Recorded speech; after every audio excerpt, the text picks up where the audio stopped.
Don't you run. Come with me. The chase is done.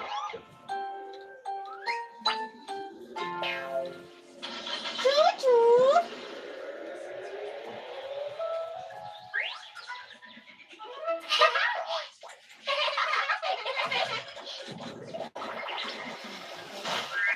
Choo. Mommy, someone's knocking. Wow. Yes, Leo. Someone knocks, always come get mommy or daddy. Yum, yum, yum. Oh, Hi, Lucy. Wow. Lobster. Hi, Lucy. oh, he's doing Yum, yum, yum.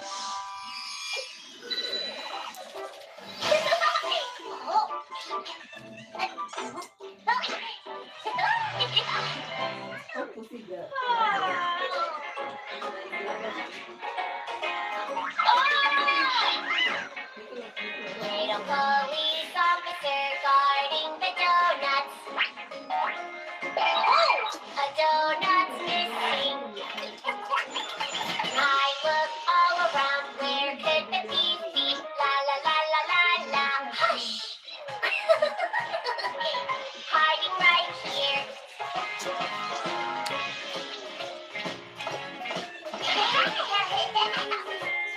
Baby, baby, Yuku-gaga.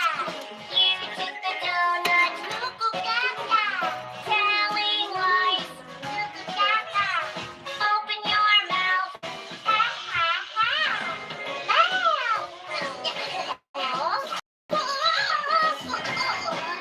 You are not the donut thief. Oh.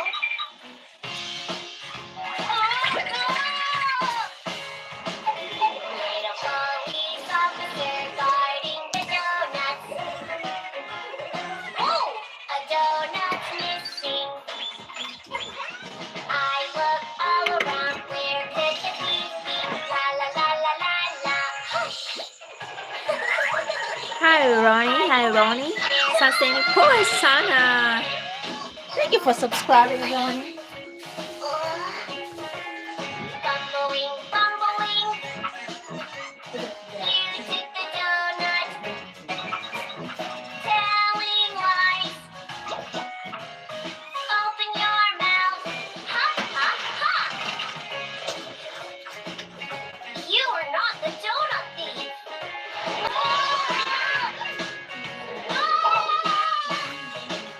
Little police officer guarding the donuts. Oh, a donut's missing. Let's search together. I look all around. Where could the thief be? La la la la la la. Hush. Hiding right here. Race, race. Yes, officer. You took the donut. No, officer. Telling lies. No, officer. Open your mouth. Ha ha ha. You are not the donut thief either.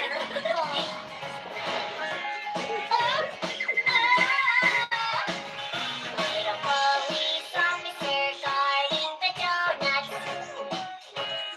Oh, a donut's missing. I look all around. Where could the thief be? La la la la la la. The donuts are right here. The donuts were here all along.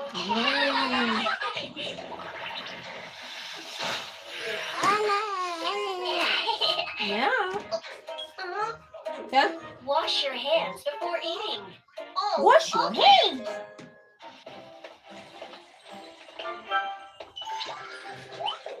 Neo, time to sing big.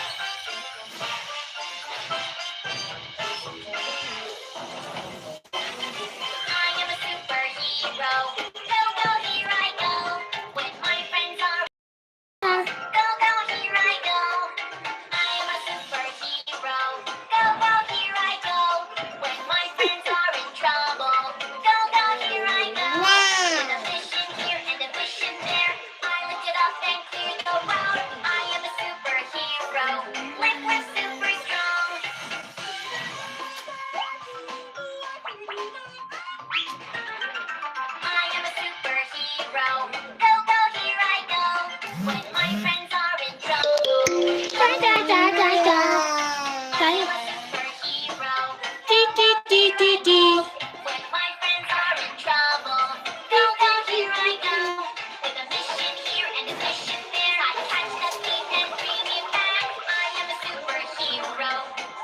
super fast.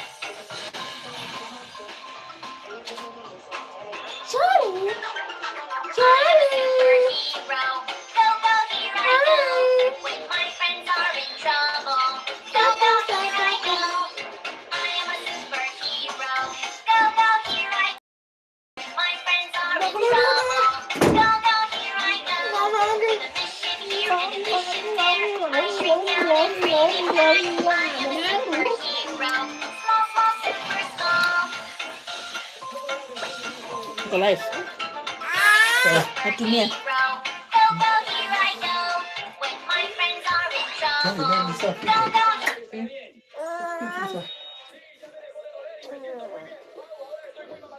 Estoy muy cansado, no puedo más. Tomaré un delicioso vaso de agua. ¿Sabes? Mejor combatiente contra comida china. Lucas, como es muy feo. 15. Ay, no, me duele mucho mi estómago. Estoy viendo es un monstruo gigante de Lucas. Glenn.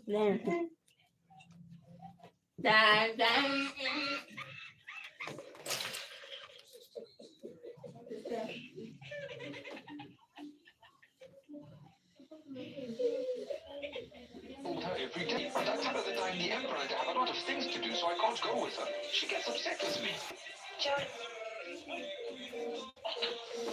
Melita. Yes, it is Antigua. Chief Justice Emeritus David Maraga has joined calls from the civil society for a Former president. so that the appointment of 21 of them was unconstitutional. State House Comptroller Kato Olemitito told Parliament in May last year that the advisors earned the same pay as cabinet secretaries and principal secretaries with gross salaries of up to 990,000 shillings. On Thursday, High Court Judge Bahati Mamuye ordered an audit of all offices under the Executive Office of the President, focusing on those created under the current administration, with a view to abolish any that do not meet the required legal standards. High Court Judge Bahati Mwamuye did not pull his punches on Thursday when he declared the Constitution of Kenya 2010 introduced a clear criteria for appointments to state and public offices to replace the old order of ethnicity-driven appointments, politicization of the public service, cronyism, and recycling of persons who had been rejected by the electorate at the ballot box. Mwamuye concluding in response to a constitutional petition filed by the Katiba Institute in May of last year that the manner in which President William Ruto appointed his over 20 advisors violated not only the Public Service Commission Act and regulations, but several requirements of the Constitution. Justice Mwamuye, for instance, pointing to Regulation 27(2) of the Public Service Commission Act, which stipulates the Commission shall determine the number of advisors who shall be appointed for the President and Deputy President as may be needed for carrying out the functions of office. After assessing several things which are listed in Clause 27 of the Public Service Commission Act, and which include the financial implications of creating the office. But not only was the Salaries and Remuneration Commission not involved, but the requirements of PSC regulations were not met. Regulation 27 Fifth one, requiring it to be demonstrated that the technical competencies, skills, and experience possessed by the proposed advisor do not exist in the public service. Instead of carrying out its functions, Justice Mwamuye observed that the PSC, based on the correspondence submitted to the court between itself and the Executive Office of the President, rushed to rubber stamp the appointments, observing that, quote, there are no minutes of commission meetings, no reports analyzing the request against the criteria in Section 27 of the PSC Act or Regulation 27, no records of discussions or consideration of the financial implications or the uniqueness of the proposed skill, or an examination of whether there was indeed a gap that could not be filled using internal human resources from the wider public service. Justice Mokuye was also not sold on the argument preferred by the Principal Administrative Secretary in the Executive Office of the President, Asa Ufia, that, quote, the appointment of, quote, personal public advisors to the President is an internal administrative staffing matter and not a legislative or major policy decision with general public application. In notion, Justice Mokuye sought to disabuse them of finding the creation of multiple senior and publicly funded offices within the highest office of the land affects the structure of the executive, has substantial recurring financial costs, and potentially alters the dynamics of policy formulation. It is a decision of high governance and public interest that is very much fitting for public participation. The positions were never advertised, there was no open call for applications, no shortlisting based on objective criteria, no interviews conducted by an independent panel, specific individuals were named by the president. Thereafter appointed his judgment continues to be the total secrecy surrounding the number, functions, and cost of these offices until this litigation comes disclosure is a blatant violation of this constitutional duty. The public has a right to know these details proactively. The respondent's failure to publish them breached Article 35. Former Chief Justice David Maraga joined society actors in celebrating the judgment, posting to his social media. Candidates for the position consumes substantial public funds, and it is only right for those payments to be funded. President Uto's Chief Economic Advisor, David Lee, is among the 21 affected by Thursday's decision and immediately responded, "We don't need a state office to advise the president. We supported him for 2 years on the road to victory. We can do it as an informal kitchen cabinet over breakfast every morning." Despite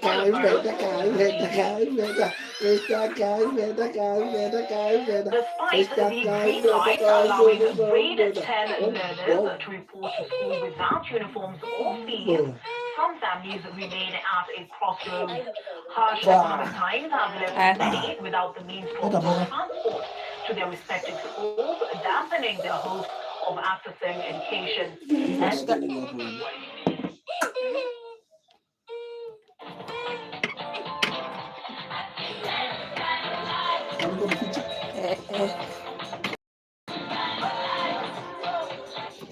Chinkwale, Colleen Wanjiku leans into the day's work, hoping to raise enough money for bus fare to Karatina. The single mother of one has only managed to buy a towel for her 15-year-old daughter, who secured a placement at Karatina Girls High School in Nyeri County.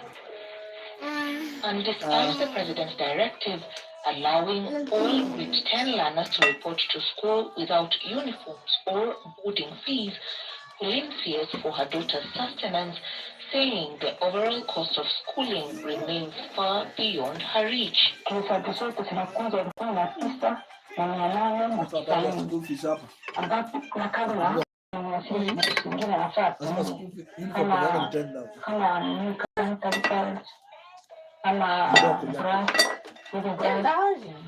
In Nyamira County, Jupiter Abuga clutches her letter. She is due to join Nyabuluru Girls High School in Kisii County. However, with her ailing mother away, the minor has been left stranded, uncertain of how she will make the journey to school.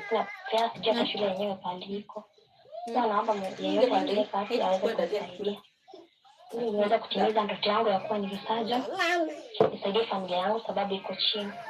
Thousands of learners are yet to comply with the president's directive. At Mutulani village in Makueni County, Mercy Mokui and her son remain stuck.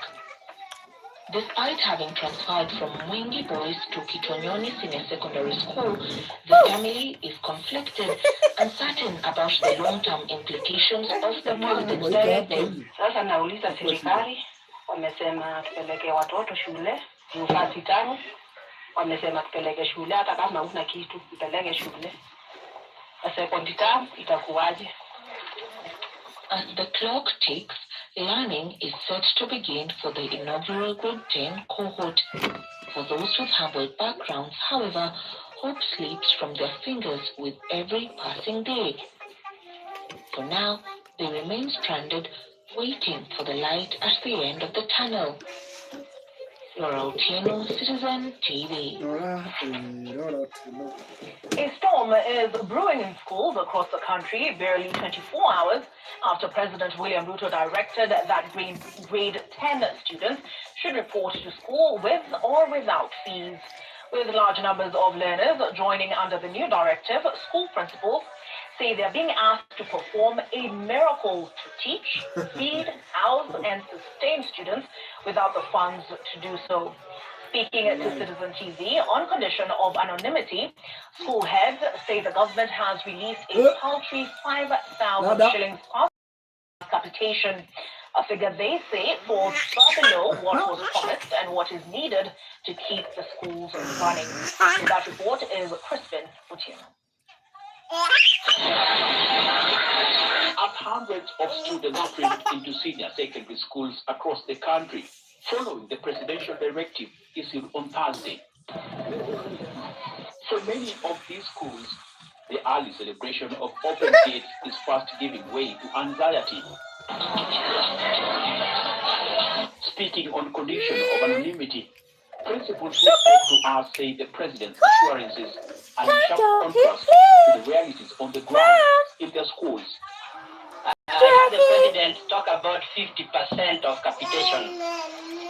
Unless something is not right somewhere, that is not the true state of affairs. The capitation which is in schools is far below 50%. I can break it for you that this first term, each child got 5,500 on an account which we call operations. And then the children also got 1,000 all thereabout in an account known as tuition. The school administrators say that while they welcome the move, allowing students to report without fees, they are still struggling. Judging by the capitation released last month, the contrast to statement by Education Principal Secretary Professor Julius Bitok, who maintains that schools have adequate resources to sustain students. For the first time, the government released capitation before schools opened. So the schools have money. There is no reason why a school should deny students to go in because of lack of money, because they already have capitation. And the parents there are so many parents also who have paid for their children. But on the ground, school heads say the numbers do not add up. Because the capitation going to school is supposed to be 22,240 something. Now, when somebody sends, when the government sends 6,500 to schools, it is 50% of what? As principals, we are already fearing. The whole of last year, we only got a capitation of about 14,000 the entire year. We as principals, we welcome these children to school. But the truth is that there is no money to sustain these children to school. By Friday, the Senate is asking the president to send capitation, full capitation, beginning with what he paid last year, which was about 6,000 students. Then carrying what it remains, because they have already sent 5,000 to 11,000. Even as this appeals going down, schools have been warned not to send students home. The directive that principals say deepens their dilemma. Even if a learner doesn't have uniform, they can still go to school and look for money later. With only about 30% of capitation released so far, questions now hang heavily over whether the schools can survive the term without cutting meals, hiding beds, or halting essential services. TV. Emotions run high at the funeral service for 3 siblings who died in an accident on January 4th in Soisambu, Gilgil, Nakuru County. Family and friends eulogized Njeri De Leon, Emmanuel De Leon, and Cairo Winkelfleck as gentle souls who brought calm, warmth, and joy to their family. The trio were traveling with their parents, Wangoi Dirango and Christopher Winkelfleck, when a truck collided with their vehicle while they were en route to a children's home in Bungoma. And this was just days before they were due to return to the United States, where they live. What? Tears, heartbreak. Family and friends of 16-year-old Njeri De Leon, 13-year-old Emmanuel De Leon, and 6-year-old Cairo Winkelfleck are overcome with grief as they gather to view the lifeless bodies of the 3 children. Surrounded by loved ones, their mother, Wangui Ndirangu, is held and comforted, struggling to say a final goodbye to her little ones. What was meant to be an annual family vacation to Kenya from their home in the United States turned into a nightmare. On January 4th, Wangui Ndirangu, her husband Christopher Winkelfleck, and their 3 children hired a vehicle to travel to Bungoma, where Wangui dedicates her time to supporting a children's home. The journey was smooth and filled with hope until Istanbul. There, a truck driver overtook recklessly in a desperate attempt to avoid a head-on collision. Their driver swerved, but fate had other plans. The truck slammed into the rear of the vehicle, shattering what should have been a joyful trip into tragedy. Cairo succumbed to his injuries moments after the crash. His brother Emmanuel held on for a few hours before he too passed away. Their sister Njeri was rushed to Nairobi for specialized care, clinging to life, but tragically, despite the medical attention, her condition worsened and she passed away 14 days later.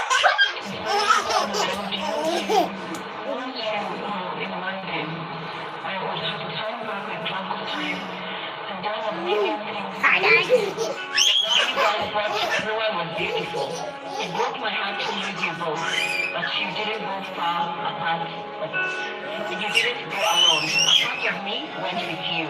Amidst the tears and sorrow, the family eulogized the 3 children, each remembered for the special light they brought into the world. I want to thank you for loving me more into my life. The world feels far too quiet without you. But I find my strength, my only comfort in God, my Lord and my Savior. Every moment was special because we were together. We shared girl talks with Njeri, with Roblox, all the time, and Emmanuel remained goofy. I will forever hold you close to my heart and cherish the moments we shared. Born and raised in the United States, the 3 children have been looking forward to returning home to continue their studies. Dreams cut short by the tragic accident. The driver of the truck involved was arrested but later released on cash bail as police continue with investigations. From the church, the funeral procession made its way to Kariokor crematorium, where the 3 were laid to rest, bringing a heartbreaking end to their young lives. The tragedy has once again sparked concern over the rising number of road accidents in the country, with calls for authorities to step up efforts to curb the growing menace. Gatete Njoroge, Citizen TV, Nairobi. I can't even begin to imagine agony the parents must be going through. We take a break on Friday night, but here is what's coming up.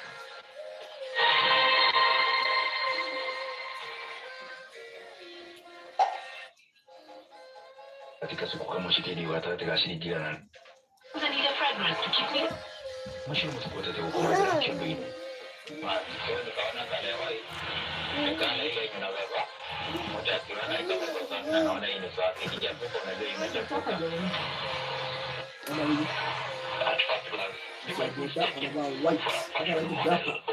Visiting diplomat, crisp white trousers, a matching jacket, polished shoes, and a neatly pressed cap. Hardly the image made it appreciate with the boda. Kana jaribu kutoka kuacha wazi lakini hawana tanso wamejaza mtu anakuja hata kujaribu kuvaa mwingine, anakuuliza leo mbona hujavaa white? Sasa inafika mahali mpaka customer ukibeba customer hata kama ni mgeni, anakuambia kuna jamaa limebeba alikuwa amevaa white yote, wala lazima tunakuelewa. So siwezi badilisha nguo ya white mpaka saa hii ndio nimezoea. White man it's not merely a matter of personal taste, but Turn David back a five. to challenge stereotypes. Professionalism can exist in every line of work. And the strategy appears to be paying off. According to Whitman, whose official name is Emmanuel Suji Okutoi. Sorry, darling. Sorry. So mteja wangu unaweza kama nimetoka nimeenda mbali, lakini kama niko karibu sio rahisi. Sorry. Daily life, Mr. Whiteman is quietly rewriting the script, one well-tailored outfit at a time. Some of his colleagues admire the look from afar. If they are not tempted.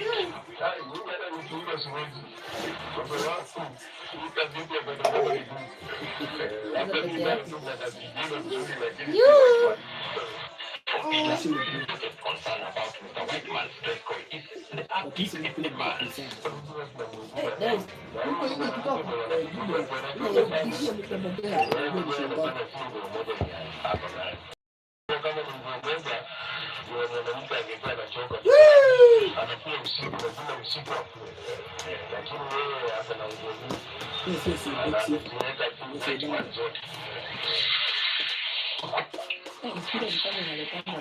But those concerns have swiftly brushed aside by Whiteman's wife, Anita Shalin, who says she has no issue washing her husband's spotless white garments.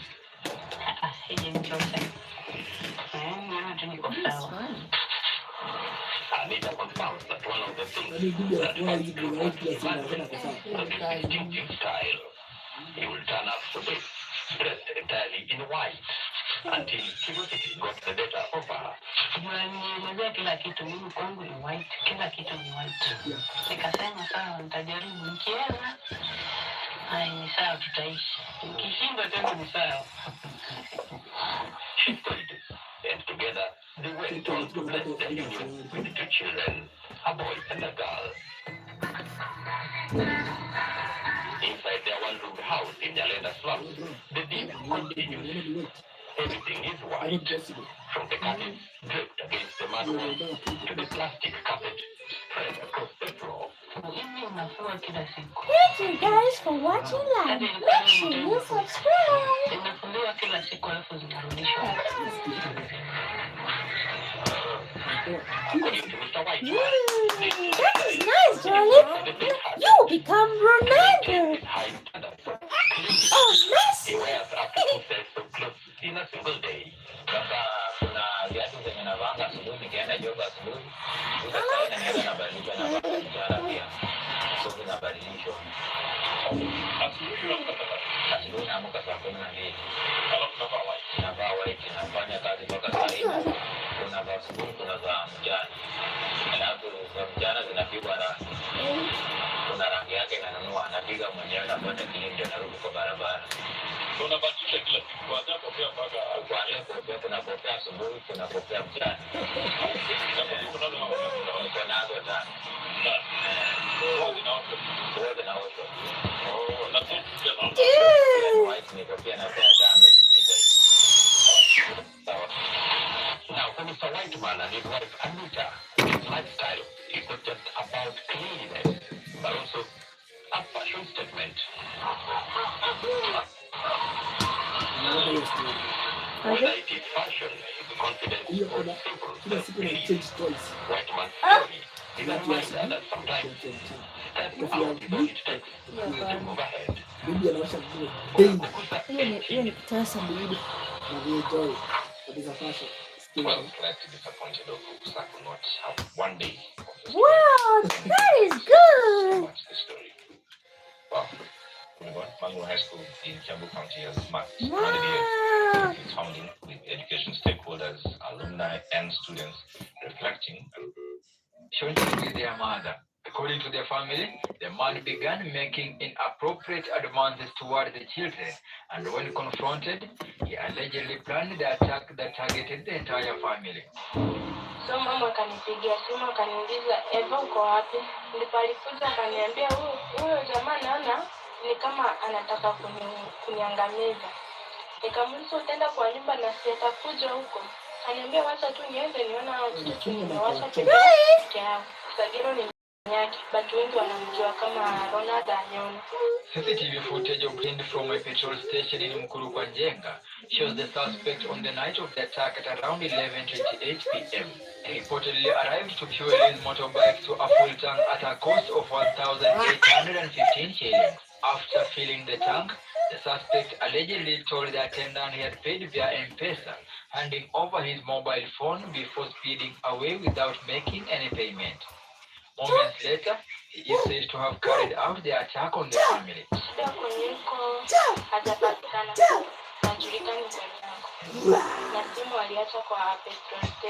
The family reported the incident to police, but they say little has been done to apprehend the suspect. However, detectives at Makadara police station say they are actively trailing the accused.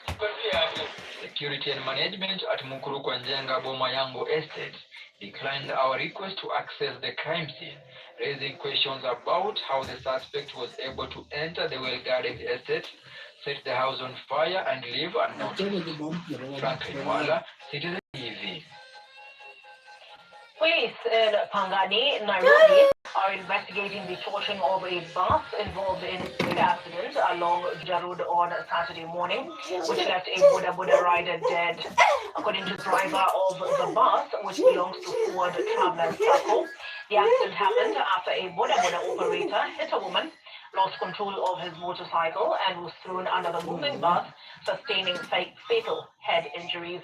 A crowd gathered at the scene and alleged discussions emerged about torching the vehicle. A circle official took control of the bus and headed towards Pangani police station.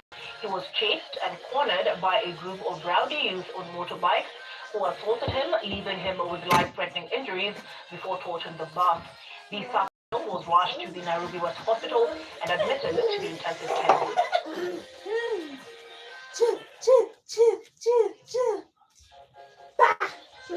Polisi walikuja watu wake.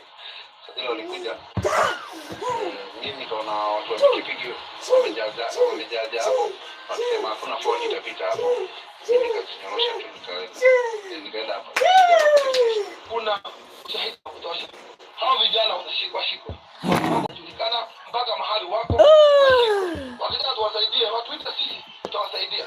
Na hii mambo ya kuchoma magari. Gari ifanye accident unachoma gari ya mtu yani. Tumeenda hasara kubwa na hiyo gari ni around 5 million kwa sababu ni hizi gari za MQ1 na nikuze kidogo, so worth like 5 million. Currently we have paid a bill of deposit of 300,000 kwa huyo mtu wetu akichapwa pale Nairobi West. As per now, we don't know exactly who may have done that assault over the bus. So the investigation will reveal and action necessary taken accordingly. Controversial preacher Paul Mackenzie and 6 others are said to be charged with the murder of victims at Kwabinzaro Forest in Kilifi County. According to the Office of the Director of Public Prosecutions, investigators have reviewed the evidence and resolved to charge Mackenzie alongside 6 alleged accomplices. The suspects are accused of extending the Shakahola fasting to death ritual to Kwabinzaro, where 52 people lost their lives. The ODPP told a Malindi court that Mackenzie cannot be presented to take his plea until a production order is issued. That had not been examined and classified by the KFTC. My lady, just a second. The judge is present before of and state as an officer of this honorable court, I cannot stand and lie before this court. And Mr. Jami can actually confirm offenses or the offense of yes. That's all. 3,000 for the same. convicted on EC2 of 2017. That is one of them, correct?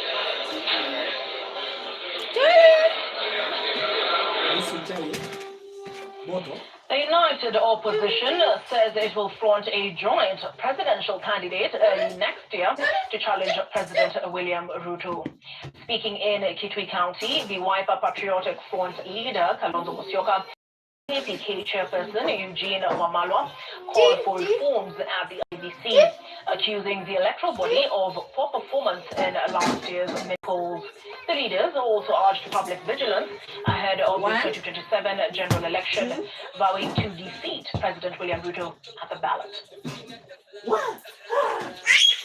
President Ruto's personal aide, Farouk Kibet, has condemned tribal politics in the country, urging leaders to focus on pressing issues affecting Kenyans. Accompanied by National Assembly Speaker Moses Wetangula, Kibet sought support for Wetangula to fly the presidential ticket in 2032, calling on the Western region to rally behind him and Prime Cabinet Secretary Musalia Mudavadi. The two leaders also urged the Orange Democratic Party to resolve internal disputes and maintain unity for the sake of national stability. Sisi tunawarai ndugu zetu wa ODM, msilumbane. Raila alikuwa mtu ambaye hata mkibishana namna gani, mkimaliza anasema Kenya is bigger than an individual.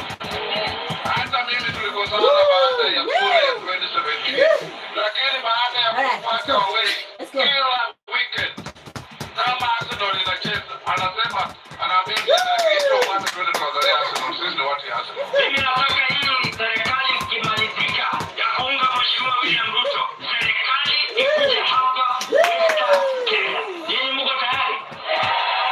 Mtashikilia viongozi wenu na nguvu. Mumeona baba wa Roma hapa amekuja kujenga maisha yao kesho. We did not have the Eugene Wamalwa and Kalonzo Musyoka story, but we will be airing it shortly. Before then, the Supreme Court has lifted a ban it imposed on Senior Counsel Ahmed Nasir Abdullahi in January of 2024. The Apex Court, in sanctioning the outspoken lawyer, said his comments on social media undermined its dignity and authority.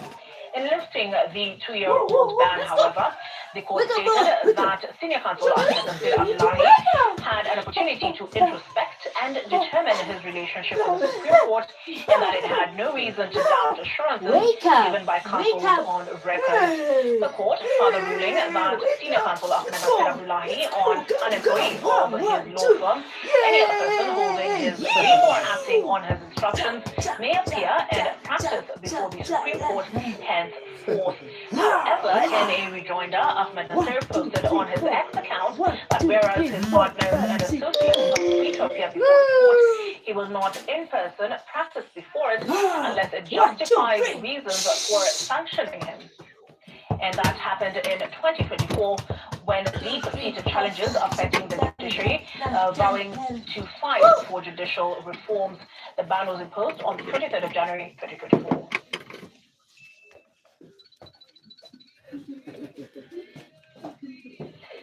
All right, back to our earlier report. The United Opposition says it will front a joint presidential candidate early next year to challenge President William Ruto. Speaking in Kitui County, the Wiper Patriotic Front leader, Kalonzo Musyoka, and the APK chairperson, Eugene Wamalwa, called for reforms at the IEBC, accusing the electoral body of poor performance in last year's mini polls.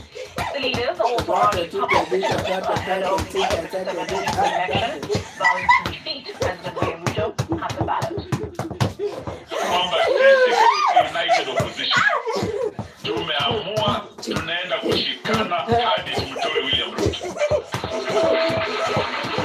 Jana tumekuwa na mkutano wa all of the principals na tumesema united to the end until Kasongo asonge arudi Sugoi. Na tutoe mmoja wetu a joint presidential candidate mwaka ujao. The CEO, Marjan, atoke mapema. He cannot be the CEO for IBC for the next election. We also saying it's mathematics They have been quoted upande wa Venezuela na kwingineko messing up the whole nation. That's what happened in 2022. 5 more Kenyans have emerged winners in the ongoing Shangwe Safaricom promotion, each walking away with 1 million shillings plus another 250,000 shillings for the community project of their choice. The winners received their prizes during a colorful ceremony at the Road Market in Nairobi. Safaricom Chief Executive Officer Peter Ndegwa said the Shangwe at 25 campaign continues to demonstrate the power of shared prosperity and giving back to communities. 55-year-old Moses Elekana, one of the winners from Nairobi and a plumber by profession, described the moment as life-changing, thanking Safaricom for transforming the lives of millions of Kenyans through the promotion. 9, 10, 11, 12, 13, 14, 15, 16, 17, 18, 19, 20, 25, 26,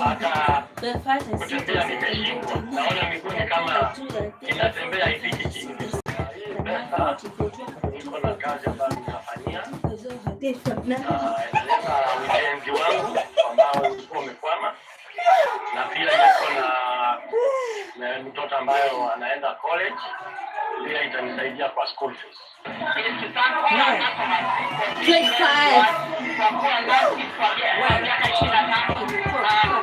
And we are very happy. The second thing is we are not just rewarding customers, we are also rewarding business people, actually rewarding business community, watu wa biashara 250,000 from being here to us, watu wa merchant.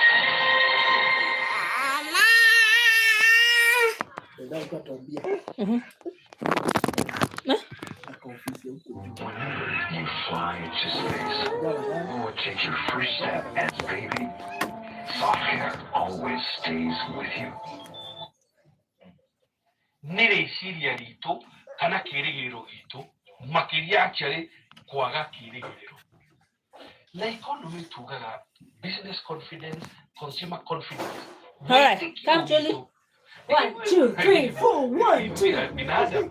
Very interesting. 1, 2, 3, 4, 5, 6, 7, 8, 9, 10, 11, 12, 13, 14, 15, 16, 17, 18, 19, 20,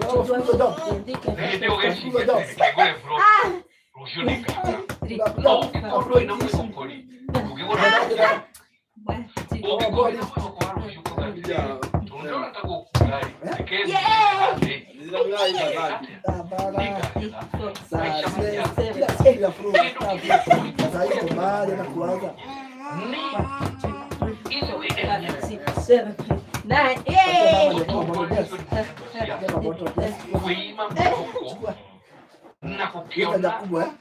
Ati maundu maya matingihoteka ithuĩ tũrĩ andũ airũ tũtingĩhota kwĩima mwĩhũko nĩkĩo kĩndũ kĩrĩa kĩnene mũno kĩngĩgiria ũgarũrũku ũcio wa gĩikonomĩ woneke. Kĩngĩtũma na kĩra rĩu no mũhire ngerekano atĩ wona gĩcunjĩ wana twaithia maithikiri ũgĩtwaithia maithikiri ũngĩkorwo ũrĩ handũ he level energy ĩrĩa ũratũmĩra gũcocera maithikiri nene ũngĩkorwo wĩna mũikũrũko energy othe 9, 10, 11, 12, 13, 14, 15, 16, 18, 19, 20,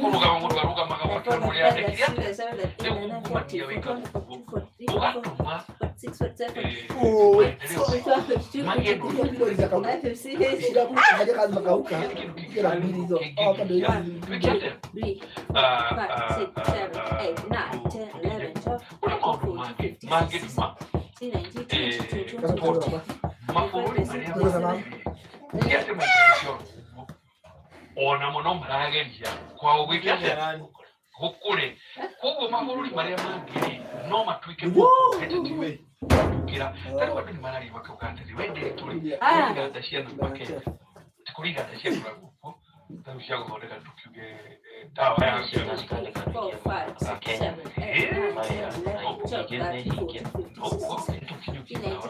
for example cia gwĩka atĩa cia dawa fast moving consumer goods. Yes, imwere chigathi Egypt. And it is true, kurisho cia fast moving consumer goods. But what people are also not saying, na niguo ngwĩrio harĩa mbere-inĩ, sector imwe nĩ ithiaga ũkona irakundera o rĩrĩa sector iria ingĩ ireka. So for example, hĩndĩ ĩyo andũ matiraririkana atĩrĩrĩ ũrĩa sector ĩno ya ICT yũkĩrĩte na ĩkandĩka andũ aingĩ. Andũ matiraririkana atĩrĩrĩ ũrĩa sector ya cement, ũrĩa sector ya construction, ũrĩa sector ya steel ciothe ciũkĩrĩte. Yes, nĩ kũrĩ sector ikunderete, no nĩ kũrĩ sector ciĩkĩte ciũkĩrĩte. So the real question twagĩrĩirwo gũkorwo tũkĩũria nĩ particularly andũ arĩa marĩ ũtongoria-inĩ nĩ kana sector ici iria cirahota gũkĩra na gũthiĩ na mbere na njĩra njega na gũthiĩ na mbere na ihenya cigĩkorwo cirĩ nene kana cirĩ na impact nene gũkĩra sector iria irekate irakundera. But that is the way ũguo nĩguo economy ĩkate ĩrutaga wĩra. Ũngĩrora kĩndũ ithatũ cia gũthĩa thimiti 10 years ago, in the last 10 years, ciongererekete iganda ta 10 cia gũthĩa thimiti ũcio cia total construction irekate. Ũngĩrora andũ arĩa mandĩkĩtwo sector ya construction wahota gũkora nĩ ta maita merĩ ma ũrĩa marĩ 10 years ago, and the same with steel and so on and so on. So yes, kũrĩ sector cikundera tarĩu gũdakwĩra fast moving consumer goods imwe andũ amwe magathiĩ factory ciao iria irĩ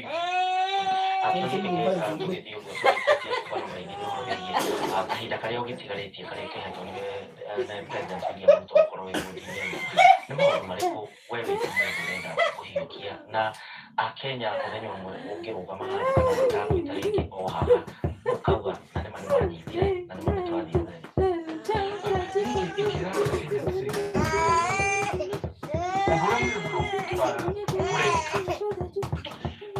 Negotiate process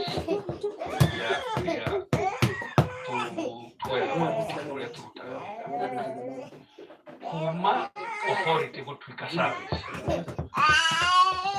ũguo nĩ kũmina atĩrĩrĩ wona tũgĩkwandĩkĩra email rĩ ndĩgakomakie hingo ciothe tũrakũandĩkĩra email atĩ gĩcimũrehe mbeca kũrĩ rĩmwe tũrakwandĩkĩra email ya gũkwĩra happy birthday Merry Christmas. Number two, it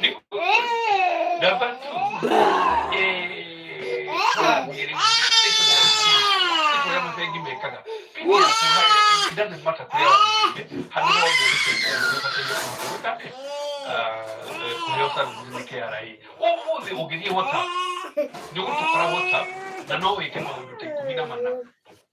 services ya KRA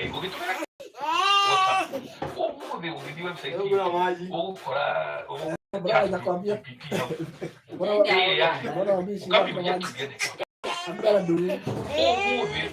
already nitwajiririe kugĩa na model ya agency ita mabengi nigetha o harĩa ũrĩ hena mũndũ ũkuhĩrĩirie kũhe mataro makona-inĩ tũgathiĩ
kunyihia gharama ya wĩkũrĩha na kũhotithia ithuothe kũrĩ andũ a Kenya gũkorwo na makĩria mũndũ debate ĩno ya maũndũ ma Singapore kana hereka ni Singapore mirango ni muri nago hoya kwenye hiyo merekia muri kile kila bena mbekino nigenda iduo de kwa kile uko ngesi ya kanori ya itu kayak uko se none tukinyoke ugena hoyo. Thank you mama. Ndio yangu nini yake? Muri bi mheshimiwa Harodo na mutongoria na wa KIA. Ndio nini yake hiyo ni angutariria maundu magitiganite uria mareka na gutigirira ati Kenya ni irathie na mbere na gukura o hinda kwa hinda na rakigwa ati tukurite mutamoja kurikithania na miaka 10 ringi ni tukana miaka kibao ikihitũkĩte nĩ kaba nĩ ũndũ wa gwĩtĩkĩra gũcagũra ceceni yaku na mbemwe Inooro TV hwaĩ-inĩ wa mũthenya wa mũthĩ gũgũtiga moko-inĩ ma Martin Mũnene nĩ ũndũ wa thandĩ cia kiumia ũkorana na rĩngĩ kiumia twerekeire njĩtagwo gĩcigo Joseph Ngai akwende na kũrathime na wikendi njega.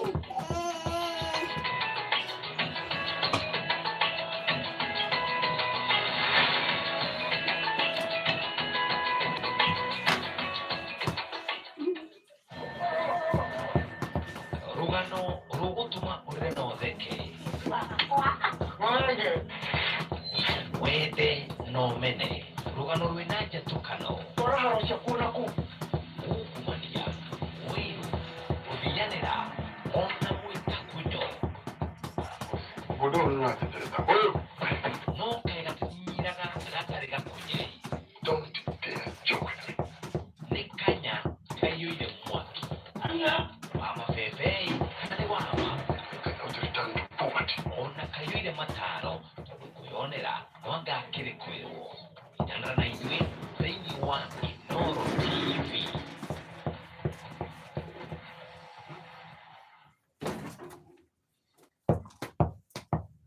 January isn't about stopping everything. It's about stepping into something new to clear your mind, refresh your energy, and reset your perspective. This January, reconnect with your rhythm in Dubai, a city designed for contrast, beauty, and effortless discovery. Enjoy 4 nights in Dubai from just $1,365 per person sharing. As salaries and accrued benefits to workers in the 4 sugar factories. The sum was to be paid in staggered phases between October 2025 and June 2026. Laurel Tino, Citizen TV. Still on sugar matters, Kenyans have been assured that prices will remain stable despite concerns over supply. These were triggered by a sharp drop in production and prolonged dry conditions in key growing regions. Authorities say the current challenges are part of a planned transition in the sugar sector and not a supply crisis. Measures are already in place to stabilize the market and protect consumers from shortages and price manipulation. Here now is Jasmine Wamboi with that story. The Sugar Board says there's no cause for panic buying, insisting that national sugar supply remains secure even as production declined sharply in 2025. According to the board, the country produced 613,000 metric tons of sugar in 2025, meeting just 61% of the 1.2 million tons the country needs every year. This is a 25% drop from the record 815,000 tons produced in 2024. A decline, officials say, was anticipated as the sector entered a major reform and restructuring phase. The board attributed the decline to a combination of factors. This includes dry conditions in key growing areas, protection of immature cane, and the temporary closure of several sugar factories. 7 mills in Western Kenya were shut to allow cane to mature, while 4 state-owned factories were closed to facilitate leasing to private investors and rehabilitation works worth 12.5 billion shillings. And the board now says it expects harvesting and milling to resume strongly from December to November of this year, supported by expanded cane development, early maturing varieties, and programs funded through the 1.2 billion shilling sugar development levy. Authorities insist these measures will help stabilize supply and keep sugar prices predictable as production recovers. Jasmine Wamboi, Citizen TV.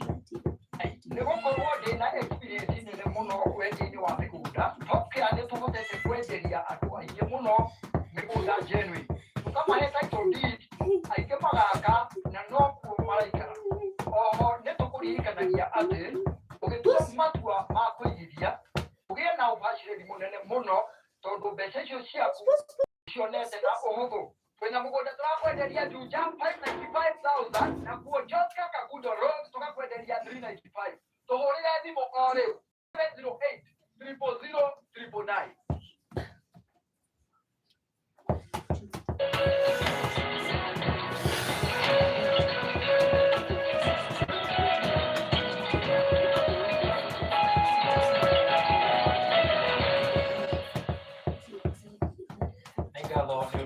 na mbere na kunyitanira na ithuĩ umuthi tukirora uria kiumia giki gikoretwo gikikuana na tugukorwo tukirerera haria Gĩcigo Joseph akorwo atigirira umuthi Gĩcigo ndiũĩ eciririe atia tondu auga twarie uhoro wa kĩgĩna uhoro wa magoti ni maundu mamwe aikari ingi makoretwo makiaria uhoro wa mo no ndenda nie tukorwo tugicokia maitho na thutha turore uteti uria ukoretwo ukigariura na thengia ya uteti maundu mamwe maria makoretwo magikuhutia muno thiini wa kiumia giki na tukiendereria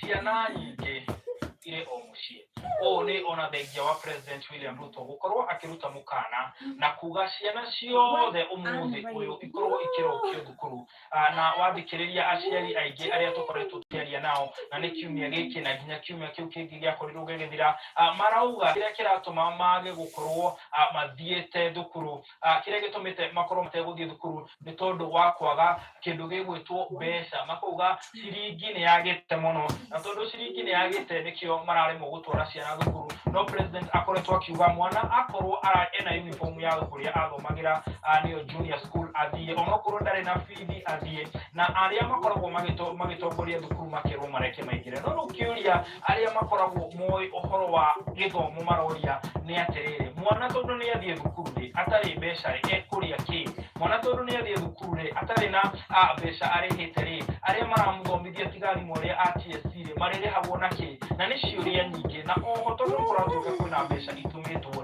bebe thukuru mbeca ici ni njiganu ni ciuria imwe andu marakorwo makiuria no reke tukorwo tukigwa miario ringi ya President nigetha aria matakiguite makorwo na mweke ucio wa kuigwa uria President arauga iguru rigie ciana iria ciagwo ni gukorwo ikiingira grade 10. I am directing that no child should remain at home because they do not have school fees. Every child, wawe na school fees, wasiwe na school fees. Wawe na uniform, wasiwe na uniform. Waende shuleni tomorrow morning. Na mimi nataka chiefs, na assistant chiefs, na members of provincial administration. Every child in Kenya must report to school tomorrow because we have provided the money to teach all our children. Studying in this institution will start in earnest from next week, which requires that we need to ensure that they have materials in school to allow the teachers to be able to start their curriculum, their training, and their teaching. Ugithikiriria uria minister akorwo akiuga arauga atiriri githomo ni hindi gigukorwo gikianjia koguo ni kuga ona aria makoretwo mari thukuru niki makoretwo magikano matikoretwo magithoma uria kwagirire no akauga riu kuma kiumia giki giukite aciari ni megukorwo arutwo ni megukorwo magithoma na njira iria yagirire na koguo gikorwo wina mwana utakoretwo ugitwara grade 10 kahinda ni gaka gikorwo